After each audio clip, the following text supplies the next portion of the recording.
Well, hello, I'm alone in Finland. This is EVE Online yet again, and today we're going to be doing like a bit of an introduction to mission running and stuff like this.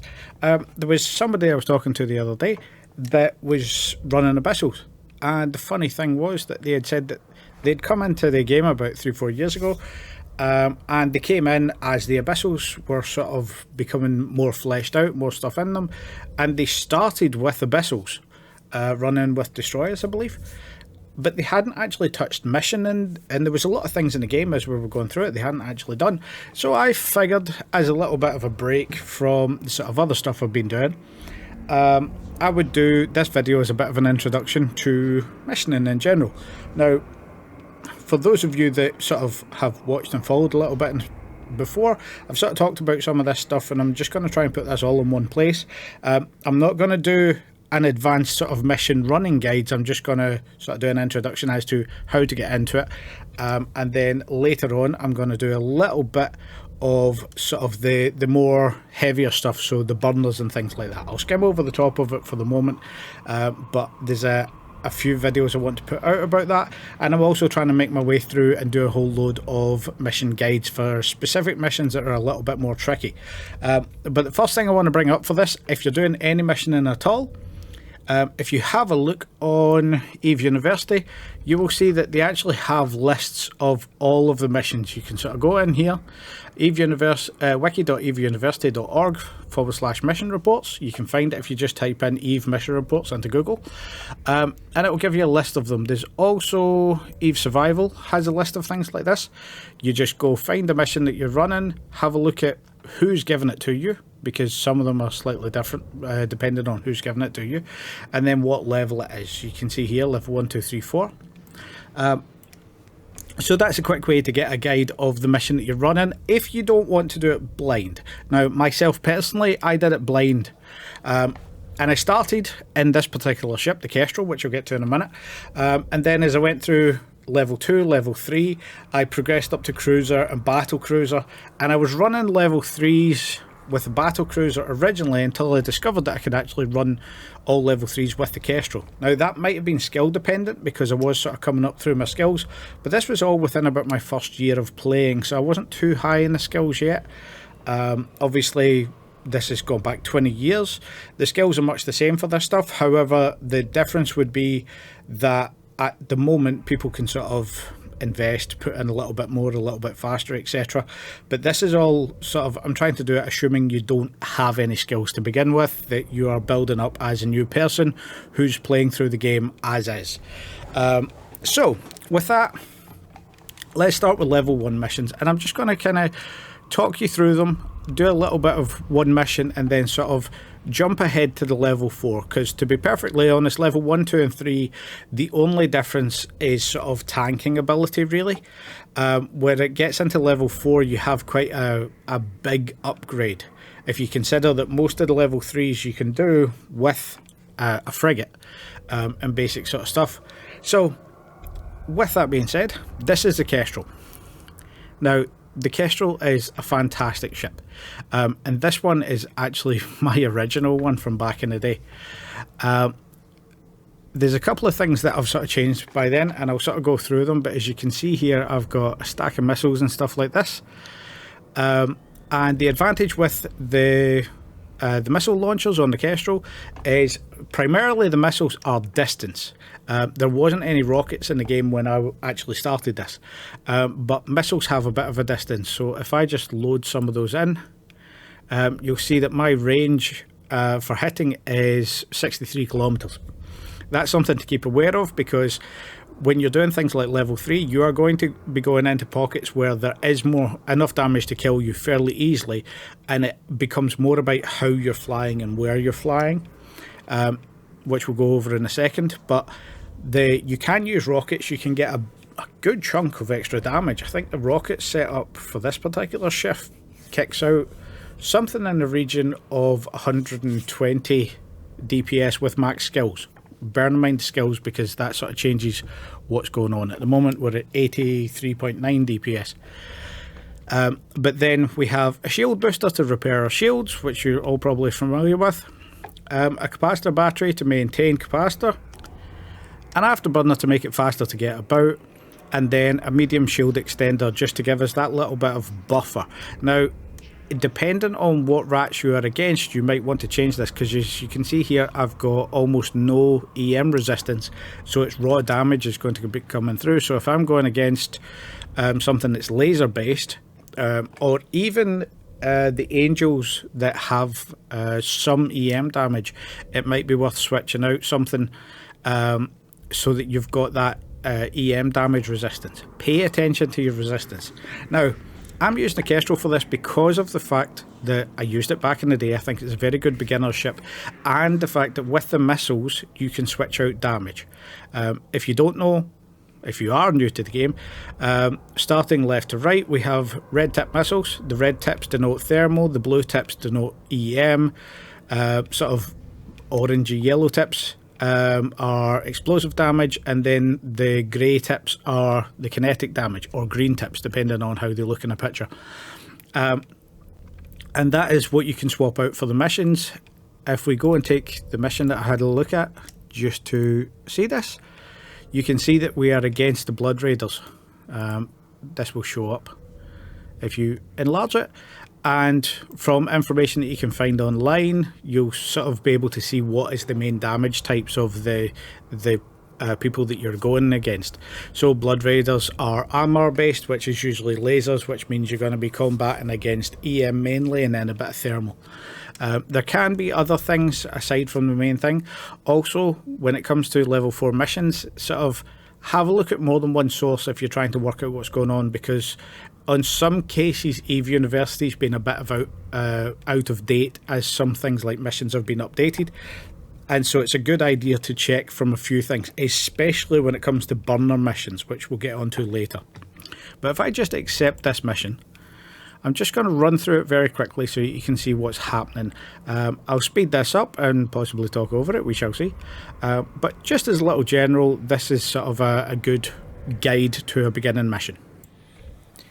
So to run through this very quickly, we launch, we jump a few gates, we get to our mission site, and then just target and detonate everything. Now, some missions might require you to pick up specific cargo or to destroy a structure, which might require you altering your overview settings. If you can't see the structure it tells you to do, then have a look in your overview. If you add certain collidables and structures, then that should do that nice and easily. Destroy everything that's required, scoop any cargo, and then head back. It's nice and simple.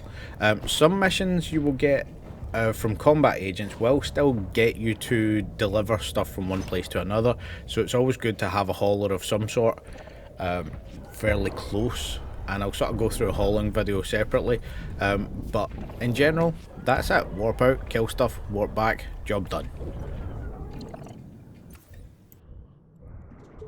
Now we have returned. We have, with the missions, as you saw there on the last one, again some money and again some LP, some loyalty points by finishing. And the LP is what we have here. So in the loyalty point store, you can trade in your LP along with other things. Sometimes it is just money. So for instance here, 375 LP, 375,000 EESK, and we'll be able to trade it in for an implant that we could then sell. As you can see here, it's given us the estimated sort of global value. So we'd be spending 375,000 EESK and would be exchanging some LP, and then we could sell it for around about 465,000. Now there are market tools online that you can use to get an instant read for particular places, but also if it comes to actually selecting an agent, what you want to do is a sort of two-step activity where we go into the agency. At the beginning we go into agents and missions, and then mission agents and security agents. You may want to do missions from the distribution, the mining, or the R&D agents. The R&D stuff gives you stuff towards research. Mining and distribution are just the same sort of rewards as you get through security agents. But once we're in here, you can sort of select your level. You can select location, any distance, so in the current system or all the way out. You can pick high sec, low sec, or null sec, and then you can pick the faction that you want to work for.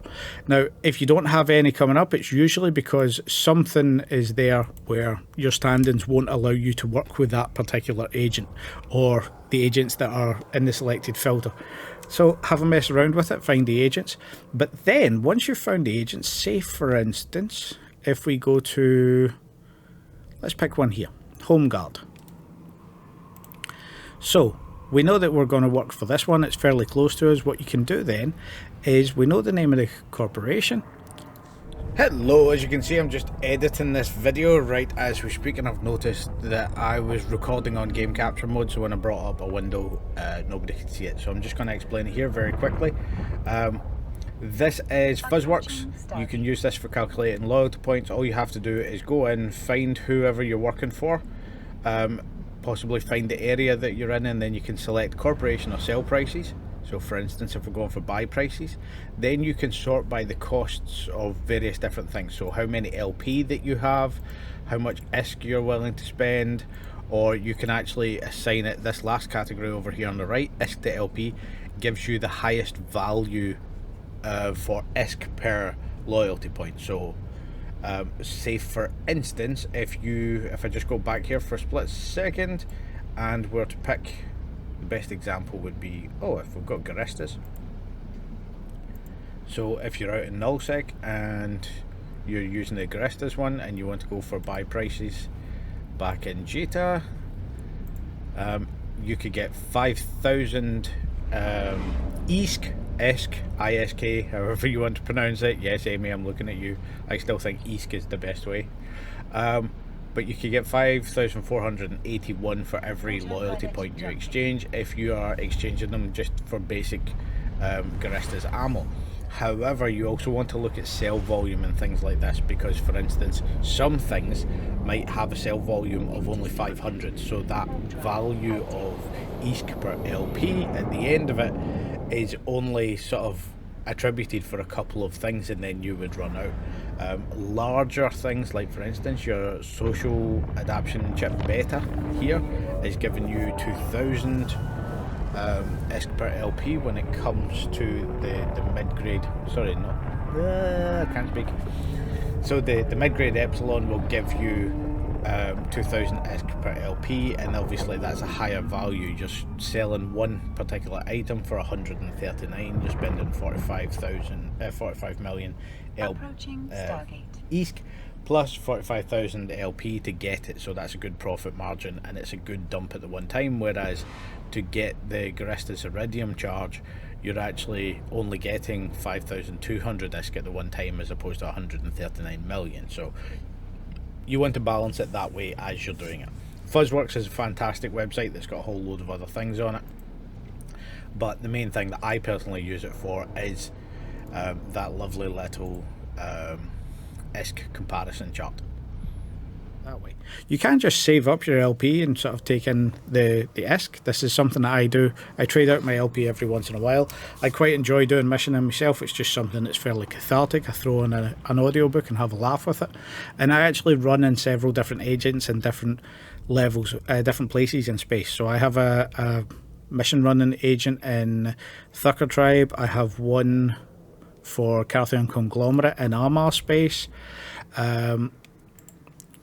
I've got this one here in Caldari space, which used to be my main one back in the day, but I haven't used it in years. And then I've got the Sisters of Eve one in Langisi, which is sort of one of the better ones in my opinion, because of where it's located to what I want to do, because I always sort of jump between things that I'm doing. Now, with the sort of EESK side of it, the LP side of it out of the way, let's go back to the different ships. So, the first thing that we started on was the Kestrel, and the reason I have the Kestrel is because with the Kestrel there is a good sort of progression that you can go from the Kestrel. You can jump up to the Caracal or the Navy Caracal, which, if we get all this stuff out of the way, the Caracal is one of the ships I like the sort of design of the most. It's changed a little bit over the years, and it's quite a nice sort of aggressive looking ship to me. And it's just pretty much the same basic setup. Ooh, shiny. That's why it looked a little different than I remembered, because mine was skinned. But yeah, so same basic setup. You've got missile runners, you've got a propulsion mod, in this case a micro warp drive, and then for this one it's actually using a passive shield. So that is just a cap recharger that brings up your passive shield recharge rate.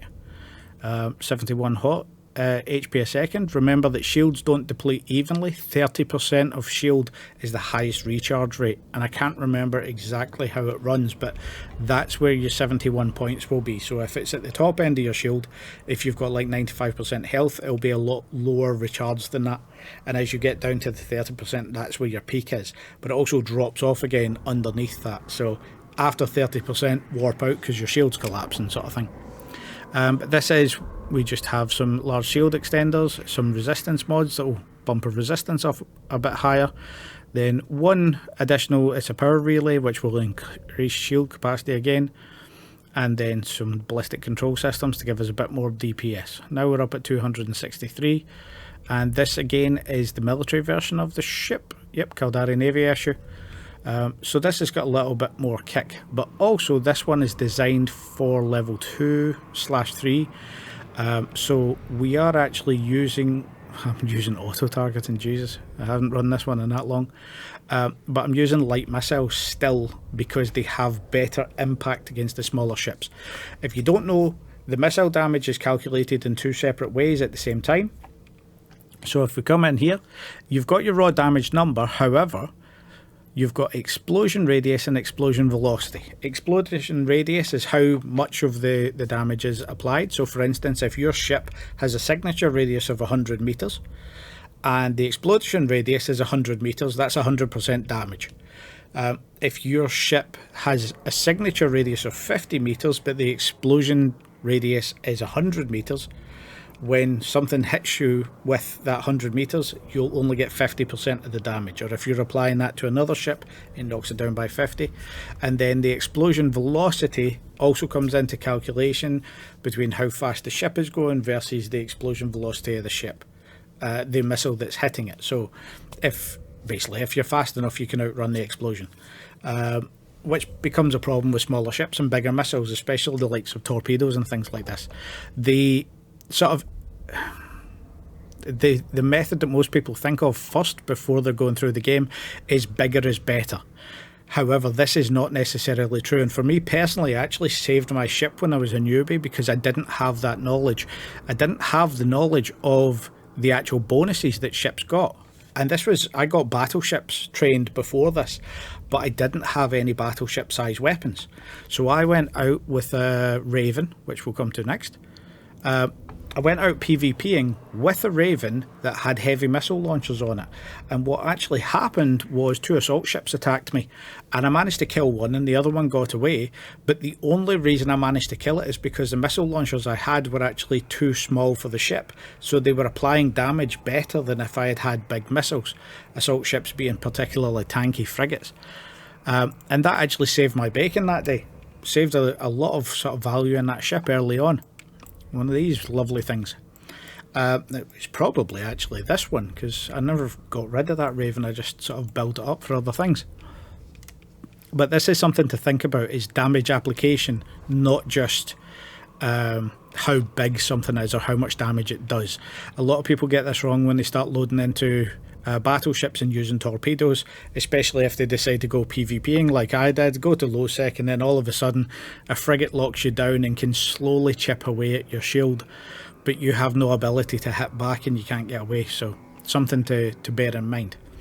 Now onto the Raven, because the Raven is the sort of general master. It is not particularly good at anything, but it is sort of slightly good for everything. Again, you have two different methodologies when it comes to firing this thing. As you can see how old it is, I don't have any rigs fitted because this ship was before rigs. But I've got Aeroblast cruise missile launchers, and I'm using whichever missiles I happen to have for the damage that's required. And you can see here we've just got a shield booster, a shield boost amplifier, which gives us a little boost to how much we are boosting, and that's saying boost an awful lot in a short period of time. A target painter, which increases the signature radius of the target you're shooting at, so again, applying damage better. Then we've got 2 shield boost amps, capacitor, battery, so that we have that little bit of extra capacitor. Nowadays this also grants you a resistance against neutralizers, but it didn't back in the day. Then we have shield amplifier, EM shield amplifier for that EM hole that these ships have. Kind of sort of useless in Caldari space because the rats that you're against usually are Garistas, which are sort of kinetic thermal, so no real hole here for them to hit, but good to have just in case, especially for ganks. And then some ballistic control systems, your damage control, and then a power diagnostic system. Now, if you don't know the power diagnostic system, particularly good for shield ships, because it gives you bonuses to your power grid, your capacitor, and your shield hit points. So it gives you that little extra boost to the hit points. As you can see here, if I turn it off versus turn it on, it gives me an extra 1000 EHP. Whilst also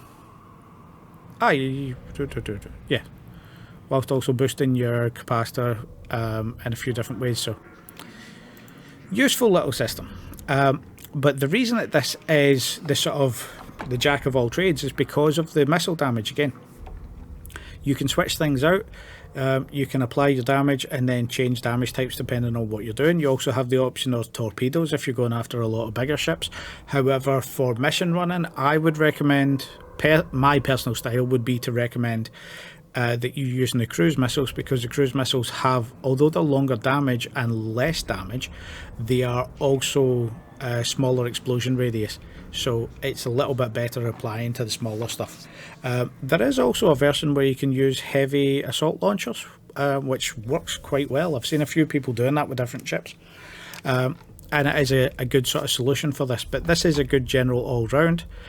You also have your drone bay. Nothing to sort of, God, I don't even have T2 drones, it was that long ago. But you've got 75 meters 3 of drone space. Small drones are 5, large drones are 25. So that's 3 large drones or 15 small drones. I would go with small all the time, not even mediums, just small, because you're usually using these for picking off the small rats. You can launch 50 megabits at a time, so that's 5 mediums, and you can only ever launch 5 drones maximum, just in case you don't know. Again, long ago it was different, but with you launching 5 small, you're gonna usually track the small stuff better, so it's better just to load up on small drones, and from medium ships and upwards you deal with them with your missiles. But this is a general all-round setup. You can do this with a few different ships, a few different battleships, and you can also use battle cruisers in level 4s, with the exception of a few missions that get a bit toasty if you do that. It is possible, but it starts to become more skill dependent. Once we've sort of got set up, now again, you could use other battleships. There are other ways of doing it. The Typhoon is a particularly good one if you're talking Minmatar, but every ship can apply to sort of some role. It is just the fact that when you have non-Garistas enemies, like for instance, if you are going into Amar space and you're mainly against Blood Raiders or Sancha, then your damage application becomes sort of easier for some ships to manage. For instance, if you're flying Minmatar ships, you can toss out EM damage with particular ammo on the turrets, or if you are using laser-based ships, Amar ships, you are going to be able to hit into the EM hole that both Sancha and Blood Raiders have, so it's sort of something that's easier that way. But if you're going to be moving about the place, or you're going to be working, say for instance for Sisters of Eve when you're doing missioning, then having the ability to switch up your missiles, switch up your damage is something that's quite useful, and this is where the Raven becomes quite an easy to use, a good ship when it comes to missioning. It's not particularly good these days for PvP, and it sort of gets left behind for some other focusing, but this is one of the better ones to use. Now, with that being said, let me clone jump down to Langeese and show you the next sort of stage of this. Just a little one before the clone jump, I forgot to mention this. This would be the Rattlesnake. So the Rattlesnake is the pirate version of, it's the Garista pirate version, sorry, of the Scorpion. Whereas the Scorpion's a jamming ship, the Rattlesnake is focused more into damage. So you have lots of mid slots which would be very good for a tank. So if you're going to go in with sort of lower skills, this would be very good for tanking on. But also at the same time you've got bonuses to kinetic and thermal missiles, and you've got the bonus to shield resistances that comes from the sort of Caldari battleships. You have to have Caldari battleship and Galanti battleship skills to fly it, but you do get sort of an even spread. So you have less missile launchers, but at the same time you have a bigger drone bay and you can kick out some seriously big things. When you're knocking out the Wardens, you do get some really good damage at distance with this. So it's something that is sort of quite useful if you've skilled into more than one battleship tree. And when you're looking at the actual ships, if you have a specific ship that you're sort of aiming for, then that's something that's quite good to pay attention to. For me, I used the Rattlesnake after I had my Raven, and I used that for years. I think this is an older one, so if we just check out my fit there, I've got the drone leg augmenter, we've got shield extender, guidance control, which pulls in the blast radius for the actual drones, makes it a tighter blast radius, therefore hits better for small things. Then I've got a Gist shield booster, some Dread Garistas multi-spec hardeners, True Sancha cap recharger, and then a flat out cap battery, a Republic Fleet one. And then I actually have 3. So part of what I'm going over with this section is the implants. Now I maintain separate clones for missioning because some of my ships are armor focused, so I want armor focused implants. Some of them are shield focused, so I want shield focused implants. So for instance, if I'm using Caldari or Minmatar Marauders, they're going to be shield tanked, so I have a crystal implant that is set into those that clone in those areas so that I can use those separately.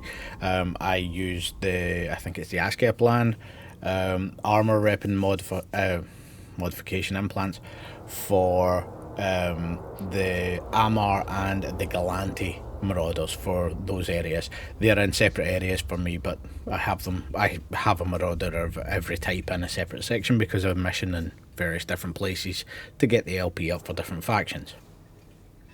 Now this is one of my main running areas, so there's a few different ships that have different sort of purposes here. But I'll start with the main one. The big one. So this is the fantastic Marauders. One of the Marauders. The Golem. I'd forgotten the name just there. And as you can see here, we've got less missile slots, but they do more damage. You've also got the Bastion module. But the Bastion module has a lot of effects, but it basically locks you down. It's like a siege or an industrial module for capital ships, or triage module. So minus 100% velocity, so I can't move, I can't jump. I get 100% bonus to my shield boost. My turret rate of fire, if I had turrets, would drop by 50%. So your turrets are going to fire faster. Then what are the other things that we've got here? Missile rate of fire bonus is halved, so again you're shooting at double the speed. And then you also can't be remote repaired, but your armor repair, your shield boosting also jumps up as well. So that's the advantage of the Bastion module, but it locks you in one place. So you hit harder, you tank better, or should I say you hit faster instead of harder, but yeah, you hit harder, you tank better, and that's your bonuses. For this one, same again, we've got just small drones, but obviously I've had this one more recent, so I've got Tech 2s. And then as the other modules, I've just got a tractor beam for pulling in some stuff. I've got 2 salvagers so that I can run salvagers while I'm missioning. I've got a slightly different set up to that these days. I've not run this one in a little while. But then I've got a multi-spectrum, same as the other one. Just the extra large shield booster. Target painter for bigger signature radius on the target. better damage application. And then for this one, I've got an EM shield hardener, and that is something that I will swap out mission specific. And then as you can see here in the actual cargo hold for it, I've got a mobile tractor unit, but I've also got a mobile depot, and if I'm not quite sure about what I'm doing, then I'll throw out the mobile depot and I might change my hardener depending on the damage application if I've wandered into a mission that's the wrong mission, so I need to change out the hardener. In actual sort of running of this, that never happens because I'm at high enough skill level now in the game. I'm at high enough skill level that I don't really have to worry on level 4 missions about damage application. I've got enough tanking ability that this thing will essentially replace half of its shield in one boost. So the shield booster never gets left on, it just gets tapped for individual things. It's also at that place that when the strategy that I have for missioning has changed because of this specific setup. Whereas before you would go in and you would target individual groups and work your way through the groups, being careful not to drag too much aggro off of the groups. With this one, my strategy is to pick one target from every single group and hit them all at the same time so that they all start attacking and they all start getting closer. The reason for that is because it saves time with salvaging. So when you throw out the mobile tractor unit, you wait until they get a little bit closer and then start hitting everything. Or specifically, you start hitting the smaller stuff first and give the bigger stuff time to come closer. And that way you can salvage it a little bit faster as well. If you're low level, I recommend salvaging everything. Don't sell anything, just recycle it all. Unless there are a couple of modules that are good to sell. But for the majority of stuff that you'll pick off of missions, it is best to actually recycle it. And as you can actually see here in my stuff, I've got stuff for ammo, stuff for drones. There's a specific golem ammo for all of the stuff I go through on this ship when I'm using it. And then HV loot, which is high value loot. So anything that's good will get thrown in there. General loot will get thrown in here and then recycled. No, well, I'm actually missing my Varga. Either I've sold it or I've transferred it to another character before when I can't remember. But the Varga is also another one where you're primarily turret focused. However, it's much the same sort of damage application when it comes to missioning, because you can actually hit quite heavily, and because it's got a very high alpha value, so initial punch as opposed to damage over time, you can pop an awful lot of things very quickly if you keep your guns ungrouped and sort of cycle them target to target. So you need to pay a little bit more attention when you're doing it, but it is definitely a way of running it. Now with that being said, here's the other fun one. So this is the Dominic's Navy issue, and this one is set for mission running as well. So again, we have split focus, so this uses railguns and then drones. Because the Dominic's is a drone boat, we have a ton of drones in cargo. Not in cargo, but in the drone bay. So we have damaged drone amplifiers, we have tracking enhancers for the guns, and then we are just running a shield tank on this. So shield extender, cat battery, and the cat battery is just there because we need it to maintain stability when this is off. So as you can see here, we can boost the shield without the shield and the micro warp drive point. Can't speak today. Without the shield or the micro warp drive on, we are stable, but we can boost the shield every once in a while.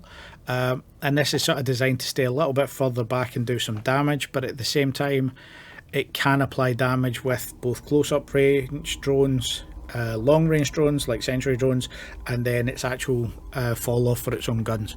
So this is something else that is an option for a sort of shield tanking ship. So we do have that as a little option, and this is something that I mess about with. I like jumping between different types of ships. So I've got a few different things here. Now, I'll just click this one last because I don't remember what is on it, if anything useful is on it at all. Oh, there we go, we have a dual repper. So you can do ships, Jesus. You can do ships that are shield or armor focused.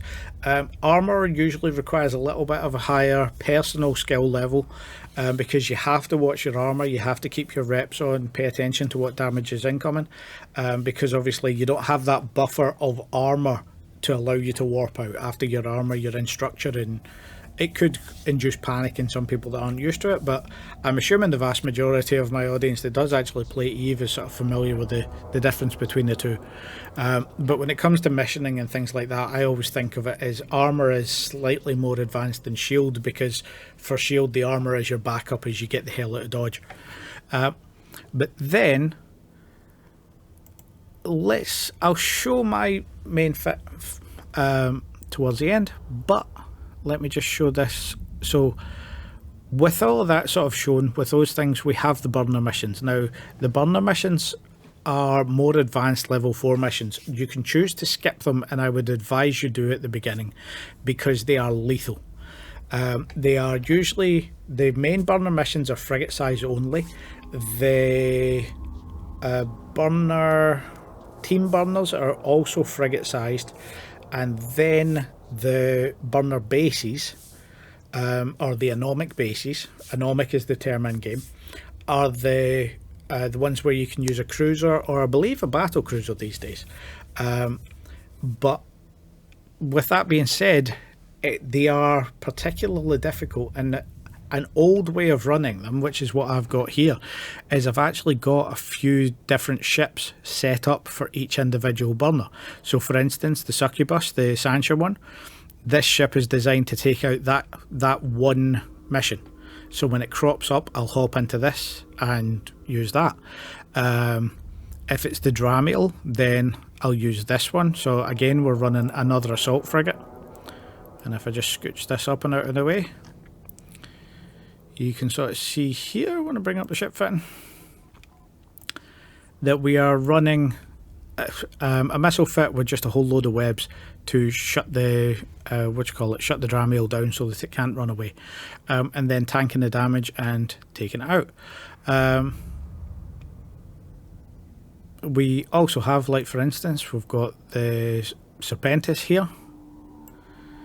So this again, slowing it down, webbing, painting it so it becomes bigger and hitting it until it's dead. This one I'm also running off of cap boosters, so I have a finite amount of time that I can tank the damage before I'm dead. And then, where's a good example? The Talos. So this one is for the burner base. This particular mission has just a whole load of turrets. If you get too close to them, they activate. But also the Taloses hit at distance, and they hit like an absolute truck. So the point is to get close to them with minimum sort of signature, so you don't ever approach them. You have to go to the side and sort of spin your way onto them, get nice and close to one, and then kill it. This is using dual prop mods, so that I can use the micro warp drive in between the 3 Taloses, and then I can use the actual compact afterburner to orbit them, trying to avoid my orbit lining up with the other 2 Taloses as I'm sort of beginning this. And then it just has some shield extenders purely as tank, so that if I take a hit, it's not wiping me out entirely, because untanked it would entirely kill me in the 1 hit or maybe 2 hits. But with that on, it gives me enough shield to be able to take a bit of damage and then sort of adjust the orbit. Sometimes just increasing the orbit size will change its rotation, so there is sort of ways of doing that. If you're unfamiliar with orbit mechanics in EVE, they are actually calculated to do with your speed. So you can't, if you haven't, oh, that's an entire lie, that's wrong these days. It used to involve speed. They are to do with your personal ID, so you can't change that, and they are to do with the orbit height. I think there's some other variables, but essentially if you are orbiting at one particular height, say 1,000 meters from an object, you will be in a particular rotation, and you won't be able to adjust that so that you can sort of be side on to something else next to you. It's not within the game mechanics to do that, so you might have to adjust your height or manually steer around a particular object if you want to avoid being hit. So that's one of the challenges with this particular ship, but it is very good for what it does. However, with burner missions, the more modern ship is the Courier. Now, this came from Hateless Gaming. Unfortunately, the lad is no longer with us. I believe he had a car accident. A lot of his videos are still out there, and if you have a problem with the mission, go out and have a look at his stuff. Most of it is still valid to what's going on today. I would probably say that all of it's still valid. It can still be used. but there may have been some changes, I'm not entirely sure. But the guy was a fantastic community member that did a lot of good stuff. And his version of this, if I just show you here, basically what you have is you have one frigate and you have a whole load of modules. And there is actually a ship. Somebody else updated it on one of the forums, but the links sort of go through the internet. I think I've linked this stuff below, I'm not sure. I think I've linked this stuff in previous videos, but essentially here is a list of stuff that you buy. So you get all of the different your energized membranes, hardeners, propulsion mods, you get stasis webifiers of various different types, and all of this stuff together that you can sort of see on screen. And you can also change out, say for instance, if you change from Centi to Corp, you will get a cheaper price depending on which one it is.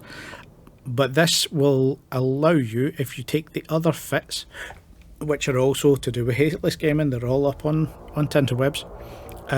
All you would do is select one fit and then hit fit ship, and it will pull the modules and just drop them on. So you have all the modules in your main hangar, and it will just swap the modules in and out for you. And for every single mission that you need, part of the burner missions, you will just switch. Now, I'm not sure about the prices now. When I originally had, I've got two of these, but when I originally did them, they were about 1.6 billion for the entire fit out, which would allow you to do all of the burner missions with the exception of the Gerestas. The Gerestas mission is possible, but there is sort of no real point in doing it aside from personal sort of, oh, I did this.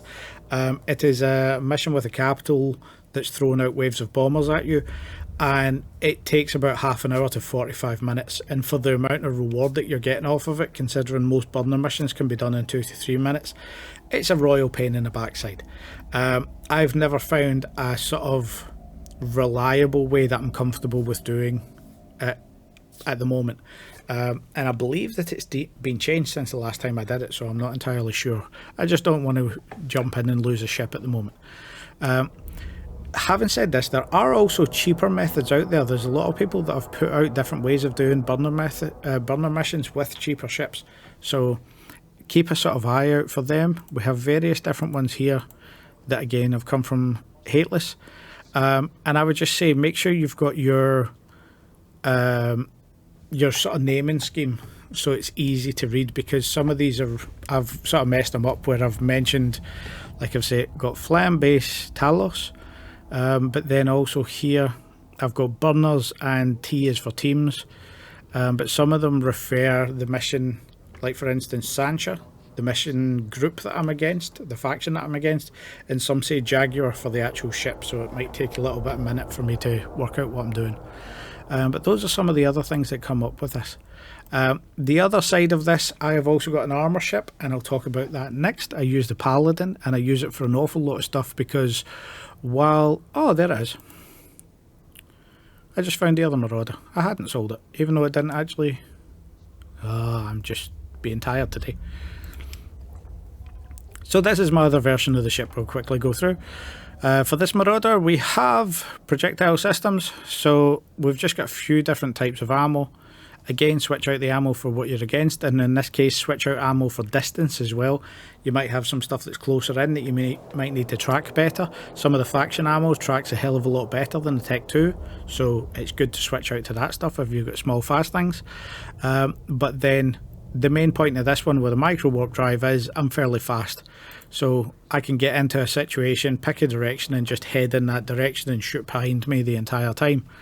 Or I can move out to a particular distance, lock down Bastion mode, and then from Bastion mode, as you can see here, without the Bastion on, I'm still kicking out over 1000 DPS, so it's easy to munch through most stuff. And for the smaller things, I've got an initial damage of a couple of hundred, so I can kill things in 1 or 2 shots. So if I group them in pairs, I can usually wipe out most of the frigates. Then once we turn Bastion on, we're kicking out over 2000 DPS, so it's something that's nice and solid. So this is, again, is a fairly good mod, a good sort of version of this ship.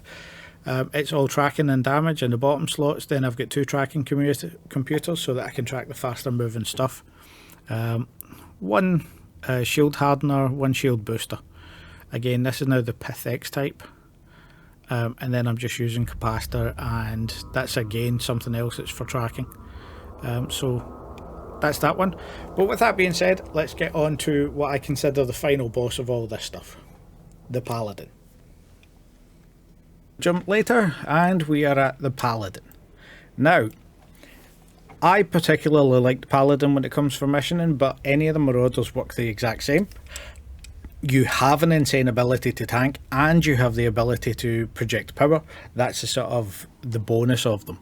Where the Paladin sort of, in my opinion, comes a little bit better, although it is completely debatable that the Vargur's essentially the same as it in this respect, or slightly better, is the projection of power.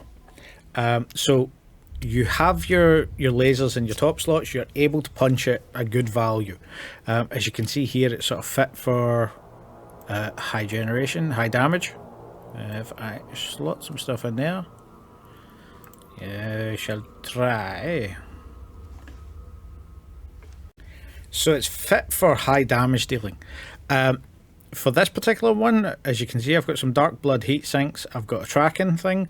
It doesn't appear to have any better tracking than the Vargur, but it does, for some reason, seem to be able to hit a little bit better, even when I'm going against Minmatar and things like this. I think that's just because of the bias of the shield resist. You have high EM damage with this, so you're able to punch through an awful lot. But running the armor tank for this one is just solid. As you can see there, it repairs 2,586 shields, which is about a quarter of the shield. And this is with running, I think I'm running low grade. Let me have a look here. Character Ogs. Yep, so I've got low grade Askia plan. But I do have an Omega in there, so I've got the full 6 set. And then as you can see here, I've got turret tracking, then some capacitor management and repair things in there. What's this mobile one? Noble one?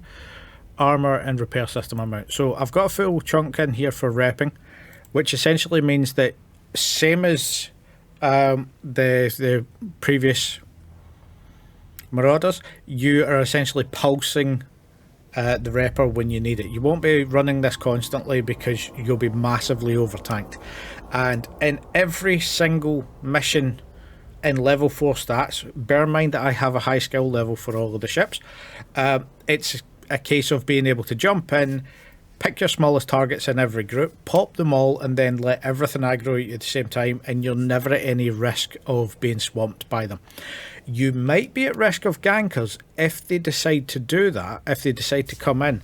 However, I think I've had 3 separate attempts in about 10 years where people have tried to gank me, where they've come into missions and gone for it. In one case I took the bait, and 3 battleships jumped in and they weren't able to do enough damage. I didn't get a kill on any of them because I couldn't lock them down, but at the same time they couldn't deal enough damage to me to be able to kill me. If they had a higher amount of ships, that is possible. The other 2 times it was a suicide gank attempt and they all died before I was able to get any kill mails, or a fantastic one where they came in and just essentially tried to get me. They tried to loot all the cans constantly and they kept missing it. So the gankers, if they are skilled, they could do you some damage, but it sort of depends on what is there. And a simple sort of rule of thumb is just don't go overboard, because when you have, like for instance here, I've got a very high value repper and I've got some high value stuff here when it comes to the stasis grappler and things like that. That's a case of, if people wanted to come in and do the damage, they would expend an awful lot for a chance that this drops, because they're not going to really get much else. They might be able to do enough to sort of recoup the damage, but it's not really great. I'm not using high commander or things like that. Simultaneously, as you might be able to see here, I've got a consortium mobile tractor unit, which is worth a fortune. So some people might be able to come out here and do this, but that's where keeping an eye on local, knowing what's around about you and when you take your stuff out, what you do with it. If I suspect that it's a little bit dodgy out, then I just don't take this thing out when I'm doing my missioning.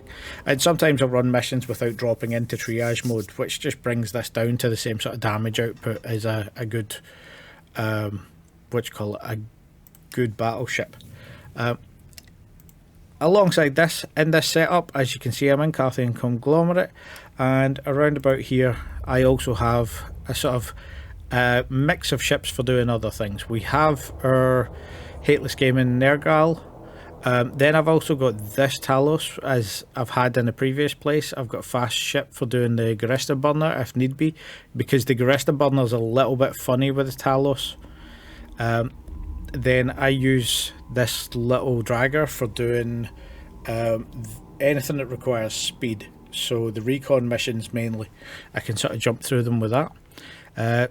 This battle cruiser was actually my old one from scaling up to do level 3s down here, and then I just have some other stuff for messing about, and then some cargo transporters. I've got this lovely little Thalia, just if I'm transporting base implants and things like this. And we have this, what I call the interpolated, which is I'm essentially trying to make a battle cruiser sized, or a cruiser ship to go after all of the bigger battle cruiser sized burners. It's something I'm still messing about with. I can get in and get out, I can't do it fast yet, so I've been messing about with that for a while. But with that, that's sort of the general sort of setup. Make sure you pick a good place for your missioning. Make sure you sort of pick a ship that's appropriate, but more importantly, sort of work out what you want to do with it. I have a few different versions kicking about. Like for instance here, if I just bring this up in simulation, I've also got a Kronos that I use for missioning down on Tieno side, so I jump between all of these places when I'm going to do a bit of missioning. This is the same one. It runs off of an armor, sort of an armor base, but this is more sort of spank than gank. So there's not much tanking on it. It runs off of one rep, a very large rep, and obviously the armor implants, but there's only one multispectral hardener there, and it's mainly built for tracking. So I've got 2 mag stabs, I've got tracking here and here, and this thing is just meant to hit at a distance and then just be able to pop through the targets, and it is very good at that. So this is sort of something that I've built into with doing a little bit and liking coming back to this. But I would always advise sort of have a look at all of the different things. This is something that you can pop into and run a mission when you're bored. It'll take sort of 5-10 minutes. If you get an extravaganza, it might take 25 minutes or so. If you're doing extravaganzas, make sure and pick up your loot, because your loot is worth more than the actual mission. Even though it's not much stuff, definitely worth keeping a sort of hold of. And something particularly, oh look, some nice loot that I got there. Something that I particularly do when I'm doing this sort of thing is to actually recycle all of my loot. So when I get stuff in that is sort of crap, these are all of the minerals from maybe 2 or 3 runs.